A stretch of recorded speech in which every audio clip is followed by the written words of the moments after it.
kayak aku udah banyak lupa ya judul tulisan aku apa, karena kurang lebih aku nulis di CNN itu 500 artikel. Banyak banget. Ya, ini nggak kerasa sih sebenarnya.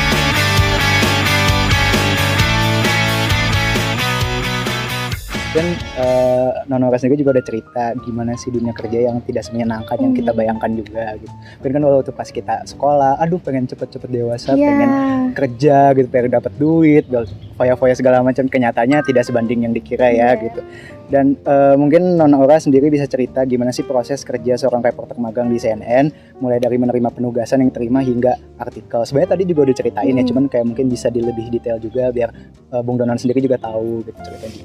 Oke, jadi memang benar ya tadi kalau misalkan kerja itu memang tidak semudah yang kita bayangkan. Mungkin waktu masih kecil kayak berandai-andai kapan sih aku cepat dewasa gitu kan, kapan sih aku bisa punya uang sendiri. Tapi ketika merasakan nih ternyata tidak semenyenangkan itu teman-teman, emang banyak banget tantangannya. Terus kayak ya mau gak mau karena itu kewajiban harus dilakukan, jadi meskipun terpaksa ya harus gitu kan. Terus kalau misalkan untuk penugasan sebenarnya sistemnya jujur simple sih, jadi kayak mentorku kasih bahan atau misalkan aku cari bahan sendiri. Jadi biasanya kalau di news developer CNN Indonesia di kanal wisata dan juga gaya hidup khususnya, aku itu menerima orderan kayak coba hari ini kamu tulis tentang ini.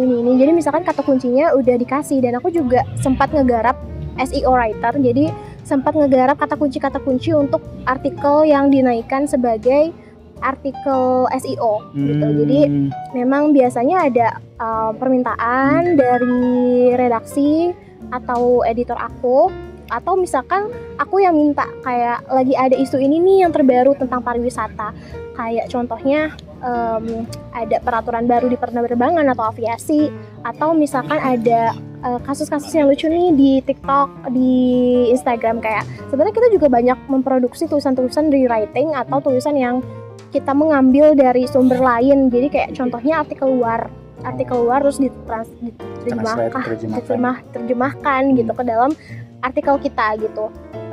Kayak misalkan atau ngambil dari konten-konten TikTok juga bisa, terus diolah menjadi sebuah tulisan gitu. Kayak gitu sih. Terus setelah udah nih misalkan biasanya aku nulis itu 30 sampai 1 jam. Jadi 30 menit. Iya, 30 menit sampai 1 jam. Jadi misalkan dalam sehari itu 6 tulisan. Aku itu kerja dari jam 9, jadi 9 to 6. Kan biasanya orang 9 to 5 ya. Kalau misalkan di CNN Indonesia itu di bagian aku 9 to 6, jadi jam 9 pagi sampai jam 6 sore. Nah, jam 9 pagi itu biasanya udah ada orderan masuk nih 1 sampai 2 tulisan, terus aku garap. Terus pokoknya sampai jam makan siang bisa 3 sampai 4. Terus makan siang, habis makan siang dilanjut lagi. Terus sampai jam sore. Ya, terus habis itu pulang. Nah, kalau misalkan hari itu ada liputan, biasanya bervariasi gitu. Biasanya kalau liputan lebih sedikit karena kan harus liputan, harus kedengerin, terus juga harus menyusun transkrip dan sebagainya macam, jadi lebih complicated untuk menulisnya. Selain liputan langsung juga ada liputan, biasanya liputan lewat telepon atau liputan di Zoom. Jadi acara-acara Kemenparekraf ya fleksibel. Jadi acara-acara Kemenparekraf itu ada namanya Weekly Brief with Sandiaga Uno. Jadi itu biasanya seminggu sekali jadi para jurnalis itu diundang untuk kegiatan tersebut, sosialisasi dan sebagainya macamnya perkembangan pariwisata di Indonesia. Kayak gitu, itu juga bisa nih.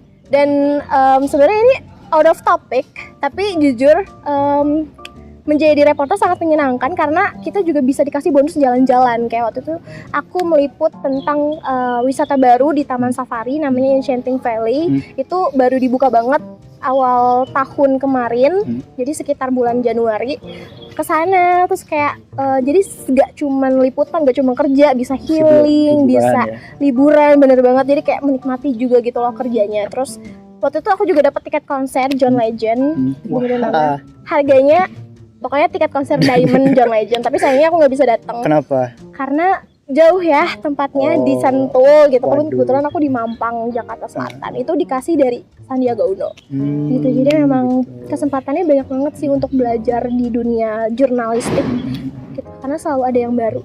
Terus teman-teman anak magangnya sendiri sportif gak? Maksudnya ada dari jurusan mana aja, terus kayak sportifnya itu seperti apa? suportif banget, kayak aku sampai sekarang juga masih berkomunikasi sama mereka. Teman-teman MSIB batch 7 di CNN Indonesia itu seru-seru banget, apalagi anak-anak CNN ID gitu. Jadi kita sama-sama mendukung satu sama lain, terus juga kita sering pergi bareng, kayak contohnya ke Blok M main, terus kayak banyak banget kalau makan siang kita sering bareng ngemper di lantai kantor yang sama sekali belum pernah dilakukan para karyawan tetap lainnya. Jadi mereka agak shock juga nih, kayak anak-anak magang ngemper di lantai makan gitu kan. Untuk jurusan justru ini adalah sebuah fun fact juga, kalau misalkan di CNN ID teman-teman aku itu yang dari jurusan jurnalistik justru cuma 1 orang. Jadi sisanya sastra, ada yang sastra, ada yang hubungan internasional, ada juga yang dari jurusan mana ya, politik. Jadi politik, hukum, itu anak-anak FISIP juga ada gitu. Jadi menurutku kesempatan kita sangat terbuka luas sebagai anak sastra kalau misalkan memang mau mencoba magang di perusahaan media, khususnya sebagai jurnalis atau reporter. Ada pertanyaan terakhir nih Non, sebagai mahasiswa sastra Indonesia yang sudah terjun langsung ke dunia jurnalistik, menurut Non Aura sendiri sejauh apa ilmu yang dipelajari, apakah relevan? Dan teruntuk Bung dan Nona sekalian, apa sih yang perlu dipersiapkan sejak awal kalau ingin melangkah ke dunia media atau bidang profesional lain yang diminati? Oke, mungkin aku jawab dulu ya dari relevansi antara apa yang aku pelajari di sastra Indonesia dengan tugas-tugas aku di CNN ID sebagai reporter. Nah, jadi banyak banget karena kita sering banget ya bergumul dengan tulisan bagi anak-anak sastra. Jadi kita udah nggak asing lah sama penggunaan diksi, terus juga penyusunan artikel yang baik dan benar seperti apa. Apalagi kalau misalkan teman-teman itu pernah ikutan dulu di sekolahnya, misalkan tim mading ataupun pers mahasiswa, ekskul yang tentang jurnalistik dan sebagainya, itu pasti bakal lebih mengenal gitu ya. Tapi memang selain ada relevansinya, ada juga yang tetap harus kita pelajari, Wing. Jadi kayak kan untuk menulis sebuah berita atau artikel itu perlu yang dinamakan angle tulisan. Nah, itu yang memang gak dipelajari di sastra Indonesia, karena kan kita produk tulisannya adalah produk sastra, produk kritik sastra. Jadi memang cukup berbeda. Nah, tapi itu bisa banget dipelajari karena kita udah ada nih dasarnya sebagai seorang penulis. Kita udah biasa nulis esai, udah biasa nulis karya tulis ilmiah. Meskipun berbeda, tapi kurang lebih kita punya kekayaan diksi untuk menulis. Nah, kita tinggal belajar aja nih dasar-dasar jurnalistiknya, etika dalam jurnalistiknya, dan itu juga nanti bakal diajarin sama mentor-mentor untuk menentukan, dibantu dari awal betul, menentukan angle, menentukan ini tulisannya mau digarap seperti apa. Kan ada juga ya yang namanya soft news, hard news, ada feature, ada rewriting dan lain sebagainya, yang itu bisa dipelajari otodidak juga gitu. Karena waktu pas kemarin kebetulan persiapan aku dari pers mahasiswa aja, dan di pers mahasiswa pun aku tidak terlalu aktif dalam menulis, tapi aku masih bisa beradaptasi dengan lingkungan dan juga tugas-tugas yang diberikan oleh mentorku kepadaku gitu. Jadi kalau misalkan teman-teman nih di sastra Indonesia, Bung dan Nona mau